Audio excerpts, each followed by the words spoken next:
Hello there and welcome to another episode of Cutting Through the Bullshit. I'm your host, Dr. Stephanie Snyder, and I am a high performance mentor. Through my unique blend of strategy, mindset, and intuition, I help men and women to cut through the BS in order to create the life and business they desire. So, I'm just gonna have a little bit of a heart-to-heart here today. This is what I'm being pulled towards. That's where we're headed. So, there has been a lot happening in my world. Nothing bad, nothing tragic by any means, just coordinating a bunch of things. So, spent any time with me, you know that this year has been a year of growth. My husband and I have started a new business. We bought a business last year. We started a new one. And in addition to my coaching business and the other things that we do, there are a lot of streams of income here. And I was reflecting on this the other day and kind of got a good chuckle out of it. I actually said the same thing to my bookkeeper this morning. I said, there's a reason that God made me a mom of 4 kids, because it makes running multiple businesses a little bit easier.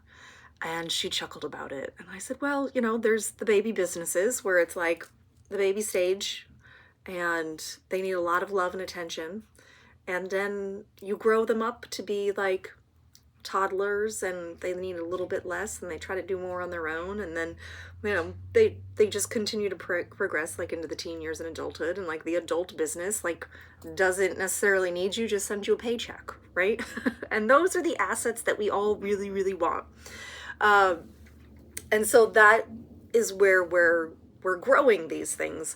We want to be able to grow them into things that don't necessarily take up additional time. Time freedom is the goal, and to leave an inheritance to our children's children. And it was just interesting to just kind of think about that the other day, because each of my kids needs different stuff from me, as well as each of my businesses also needs different kind of attention from me. And I've noticed in the last couple of weeks, as we're getting deeper into this investing side of things, I've really had to practice being grounded, because there's a lot of information that's being thrown at me, and part of me wants to do it my way and stick my heels into the ground and say, no, this is my way, this is how I'm doing it. But I know that I am brand new to this as well. And so I'm imagining my toddler being like, no, let me do it, right? And I know that that's not super helpful. But it's balancing these energies and this like excitement, right? Because I'm excited about it, but at the same time, there's this little voice that is saying, did you bite off more than you can chew? Are you actually able to handle this? What does this all look like, right? And I know that that voice is protecting, right? But I also know that if I focus too much on that voice, I spiral and I don't do anything. And so there's kind of like this fine line of saying, okay, I understand I need to learn something. Here's what I'm going to be doing. And here's what I can do, right? Here's what I can do. Here's how I know I can move forward. Here's how I can help the situation. But at the same time, it's like, how do I not overwhelm myself with all the things? Because I can go into overwhelm very, very quickly, and then I'm ungrounded and totally not present. And I've been catching myself in this, where I'm trying to coordinate some things, and I spend a lot of mental energy coordinating those things. And so what I've actually had to do is delegate some of those tasks and say, okay, here's what I can handle right now. Here's a task that needs to be put away over there. Here's a task that needs to be handled another day, so that I can still stay present in the moment, because that's actually what is going to create the biggest impact anyways. And so I have been journaling a lot more. I've been spending a lot of time with my feet in the ground, or on the grass rather, walking around barefoot when it's warm enough. Just really paying attention to the energy that seems to be fragmented in me. I feel like I'm being pulled in a bunch of different directions, and rightfully so. There is a lot that is happening right now. But I'm coming at it I don't want to come at it from a fear-based perspective where it's like, if I don't do this, that terrible thing could happen. And instead of saying, this is a learning curve, where are we going with it? And just reminding myself that it is a learning curve. I am learning something new. It's going to take me time to integrate this, and soon enough it will be, I'm off to the gates and running, but right now it is a learning curve. And I think the biggest thing is that some people never even take it to that part. They will oftentimes reach what I like to call, what many people call analysis paralysis, where they're like, okay, I know I need to do this thing, but I don't want to do the thing unless it's the perfect thing, right? And my philosophy has always been, you're going to learn on the way.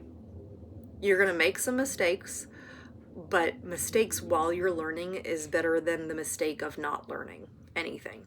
And so how can you progress? How can you move forward and learn without being afraid of failure? And that is probably the biggest thing that I would love my children to learn, is how do you take action, messy action, right? Because action is better than nothing, and you're only ever going to learn through action.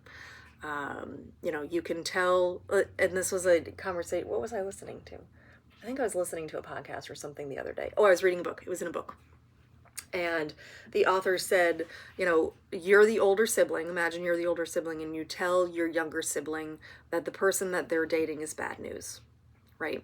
Is that younger sibling going to take your advice and break up with that person like immediately? No, probably not. There's going to be stuff in this lifetime that we have to learn along the way. It would be nice if we learned all of our lessons from someone else and we were just that much better at it, right? But some of the lessons we do end up learning on our own. And it's not beating yourself up for it, right? Which I know I can tend to spiral in, because I'm a high achiever. I have a lot of things that I want to accomplish in this lifetime. And it's the only way that those things will actually come to fruition is if I give myself grace to still be human. Because there is a part of me that says, oh my God, you screwed up again, right? And then there's another part of me that says, no, we didn't screw up. We learned a way in which this shouldn't work. And having grace through that. And so when you can have the grace through it, you are more apt to take action. It's that negative voice that beats you up where you're like, nope, I can't do anything else anymore, because if I fail, then this will happen, right? And it's really just amazing to watch it happen in your own kids' lives, where they start to actually take action on the things that you've told them, and it starts to change their life. And I always tell my kids, listen, like, the advice that I give you, you're very fortunate that you don't have to pay for it, because other people pay a bunch of money to listen to me talk to them, and you get it for free. And they're like, yeah, I know. Like, I take it is what it is, right? At some point, I didn't listen to my mother either. And now my mother has sage wisdom. Again, I take it all with a grain of salt. I use what I can from it, and then, leave the rest aside, kind of a thing. Really, with anyone who gives me advice. Take what I can. Take what resonates, right? I'm not everybody's cup of tea, as one of my mentors used to say. She's like, I'm not everybody's cup of tea. If you want tea, come sit, we'll have tea. Anyways, so just there's been a lot of new things happening, and staying grounded in that has been not necessarily challenging, but has definitely had to be a priority, where I am intentionally having more quiet time. I am journaling more. I am reflecting more, not spending a bunch of time listening to stuff, not necessarily always reading. I am still doing those things, but in shorter segments, because I know I actually need more time with myself to contemplate these things and integrate. That has probably been the biggest thing, because I like so many people, you just want to know the thing and move on. But it's that integration that actually makes you stronger for the next phase. So I'm not entirely sure what you got from this episode, but thank you for joining me here. I did feel like I needed to just kind of share from the heart there, and you got a whole lot of what's happening, a little bit of the the fear that may be showing up, but also the eagerness. I like to be very, very intentional about my word choice. And so I am eager and excited about this next chapter, and looking at the fears as they come up, and dancing with them, really. Because that's all you can really do. Dance through life. Sometimes you lead and sometimes you follow, like that great country song. So I'm sending you so much love. I hope you have an amazing rest of your day.